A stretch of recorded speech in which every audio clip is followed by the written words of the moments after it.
السلام علیکم ورحمۃ اللہ وبرکاتہ نحمده ونصلي على رسوله الكريم اما بعد فاعوذ باللہ من الشیطان الرجیم بسم اللہ الرحمن الرحیم رب اشرح لي صدری ويسر لي امری واحلل عقدۃ من لسانی یفقهوا قولی اللهم صل على محمد وعلى ال محمد كما صليت على ابراہیم وعلى ال ابراہیم انك حمید مجید اللهم بارک على محمد وعلى ال محمد كما بارکت على ابراہیم وعلى آل ابراہیم انک حمید مجید آمین یا رب۔ السلام علیکم ورحمۃ اللہ وبرکاتہ۔ امید کرتی ہوں کہ اللہ تعالیٰ کے فضل و کرم سے سب ٹھیک ہوں گے۔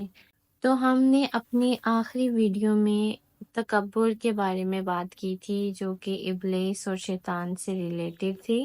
ہم تکبر کی بات کریں تو سب سے پہلے دماغ میں ابلیس شیطان کا نام ذہن میں آتا ہے، کیونکہ اس نے اللہ کی بنائی مخلوق انسان کو سجدہ کرنے سے انکار کر دیا تھا، اور اس کی وجہ صرف یہ تھوڑی تھی کہ ابلیس کو آگ اور انسان کو مٹی سے بنایا گیا تھا۔ نہیں، اگر دیکھا جائے تو اللہ پاک نے انسان کو مٹی سے بنایا، اور وہ اشرف المخلوقات اس لیے بھی ہے کیونکہ مٹی ہر طرح سے اپنی شکل بدل سکتی ہے۔ کبھی پانی مٹی کو نرم کر دیتا ہے تو کبھی تپش کی وجہ سے سخت ہو جاتی ہے۔ مٹی کو بہت سخت کر دیتی ہے، اور مٹی جب ضرورت سے زیادہ سخت ہو جاتی ہے تو وہ ریزہ ریزہ ہو جاتی ہے۔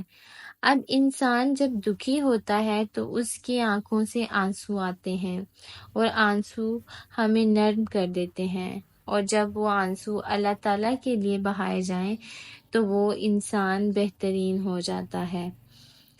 دل کو سکون صرف اللہ تعالیٰ کے راہ میں آنسو بہانے سے ملتا ہے، لیکن جب وہ لوگوں کے سامنے روتا ہے اور لوگوں کے لیے روتا ہے تو اس کا دل اور مزاج سخت ہو جاتا ہے۔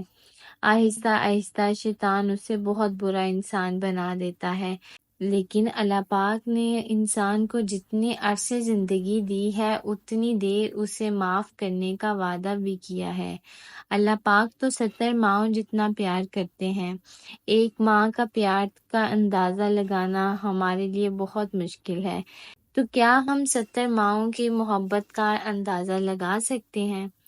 میں اپنی زندگی کا ایک چھوٹا سا واقعہ آپ کے ساتھ شیئر کروں گی۔ میں اکثر دعا کرتی تھی اللہ تعالیٰ سے کہ اللہ تعالیٰ مجھے کوئی ایسی خوشی دیں جسے میں سن کر نہ رو پڑوں۔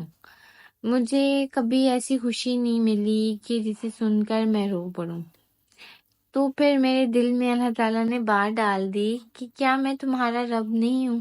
کیا تمہارے لیے یہ کافی نہیں ہے؟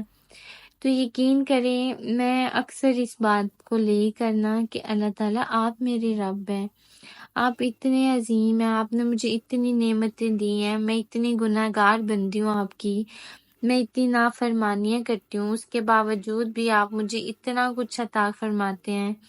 تو میں اکثر اس بات پر بھی رو دیتی تھی۔ اللہ ہم سب سے اتنا پیار کرتے ہیں کہ وہ ہمیں پوری زندگی موقع دیتے ہیں کہ آؤ میری طرف آؤ، میں تمہیں معاف کر دوں گا۔ ہمیں شیطان ورگلاتا رہتا ہے، بے شک ہم سب غلطی کے پتلے ہیں، ہم سب سے نافرمانیاں بھی ہوتی ہیں، ہم سب غلطیاں کرتے ہیں، لیکن ہماری ایک معافی اللہ تعالیٰ، ہم ایک معافی مانگتے ہیں تو اللہ تعالیٰ ہمیں معاف کر دیتے ہیں۔ تو کیا اتنے پیارے رب سے کوئی نا امید، کیا اتنے پیارے رب سے کوئی مایوس ہو سکتا ہے؟ تو میرا آپ سے سوال ہے، کیا آپ کو پتہ ہے کہ ہمارے اصل مقابلہ کس سے ہے؟ کیا اللہ پاک نے انسان کو اس کے عمل کی جزا یعنی کامیابی ہی دینی ہے؟ ہمارا کھلا دشمن شیطان ہے۔ کیا آپ کو پتہ ہے کہ انسان کے ساتھ ایک جن پیدا ہوتا ہے جو مسلمان ہوتا ہے یا کافر ہوتا ہے؟